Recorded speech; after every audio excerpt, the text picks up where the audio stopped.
Hey, Grete Eliassen here, up in beautiful Big Cottonwood Canyon, Utah. It's October 18th, 2021, and today was my first day skiing of the year.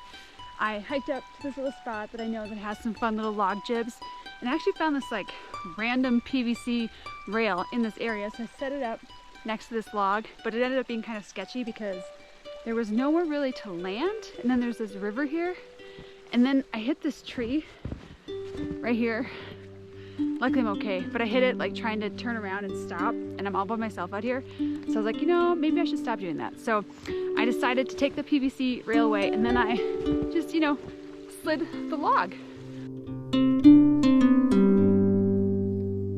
Hey you, I think you should know. Hey you, I'm feeling it so.